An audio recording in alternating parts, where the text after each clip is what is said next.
പാകിസ്ഥാനിലെ ന്യൂനപക്ഷ വിഭാഗങ്ങളുടെ, പ്രത്യേകിച്ച് ക്രൈസ്തവ സമൂഹത്തിന്റെ ആരാധനാലയങ്ങൾക്കും മറ്റു പൊതുസ്വത്തുക്കൾക്കും കനത്ത നിയമപരിരക്ഷ ഉറപ്പാക്കുന്ന പുതിയ ബിൽ പഞ്ചാബ് പ്രവിശ്യ അസംബ്ലിയിൽ അവതരിപ്പിച്ചു. Punjab protection of communal properties of minorities act 2026 എന്ന ഈ സുപ്രധാന നിയമം ക്രൈസ്തവ സമുദായത്തിൽ നിന്നുള്ള ജനപ്രതിനിധിയായ ഫാൽബസ് ക്രിസ്റ്റഫറാണ് സഭയുടെ പരിഗണനയ്ക്കായി സമർപ്പിച്ചത്. വർഷങ്ങളായി പാകിസ്ഥാനിലെ ക്രൈസ്തവർ നേരിടുന്ന ഭൂമി കയ്യേറ്റങ്ങൾക്കും വ്യാജരേഖ ചമയ്ക്കലുകൾക്കും ഈ നിയമം അറുതി വരുത്തുമെന്ന് സഭാ അധികൃതരും മനുഷ്യാവകാശ പ്രവർത്തകരും പ്രത്യാശ പ്രകടിപ്പിച്ചു.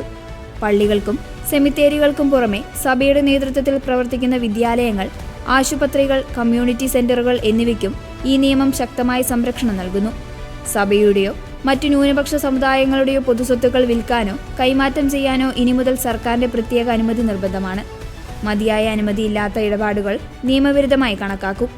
നിയമം ലംഘിച്ച് ന്യൂനപക്ഷ സ്വത്തുക്കൾ തട്ടിയെടുക്കുന്നവർക്ക് 7 വർഷം വരെ തടവും കനത്ത പിഴയുമാണ് ബിൽ ശുപാർശ ചെയ്യുന്നത്. വ്യക്തികളുടെ പേരിൽ രജിസ്റ്റർ ചെയ്തിട്ടുള്ള സഭാസ്വത്തുക്കൾ 6 മാസത്തിനകം സമുദായത്തിന്റെയോ ട്രസ്റ്റിന്റെ പേരിലോ പുനർ രജിസ്റ്റർ ചെയ്യണമെന്ന് ബില്ലിൽ നിർദ്ദേശമുണ്ട്. നിയമം നടപ്പിലാക്കുന്നതിനായി രൂപീകരിക്കുന്ന പ്രൊവിൻഷ്യൽ ആക്ഷൻ കമ്മിറ്റിയിൽ ന്യൂനപക്ഷ പ്രതിനിധികൾക്കും ഉന്നത പോലീസ് റവന്യൂ ഉദ്യോഗസ്ഥർക്കും പ്രാതിനിധ്യം നൽകും. ഈ ബിൽ പാകിസ്ഥാനിലെ ക്രൈസ്തവർക്ക് വലിയൊരു ആത്മവിശ്വാസം നൽകുന്നതാണ് എന്ന് ബിൽ അവതരിപ്പിച്ച ഫാൽബസ് ക്രിസ്റ്റഫർ പറഞ്ഞു. അന്താരാഷ്ട്ര ക്രിസ്ത്യൻ സംഘടനയായ ഇന്റർനാഷണൽ ക്രിസ്ത്യൻ കൺസേൺ ഈ നീക്കത്തെ സ്വാഗതം ചെയ്തു.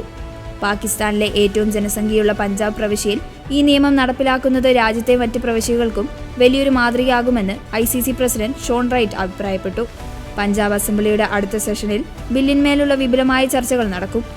നീതിക്കായുള്ള പോരാട്ടത്തിൽ പാക് ക്രൈസ്തവ സമൂഹം കൈവരിച്ച സുപ്രധാന വിജയമായാണ് ഈ നീക്കം വിലയിരുത്തപ്പെടുന്നത്.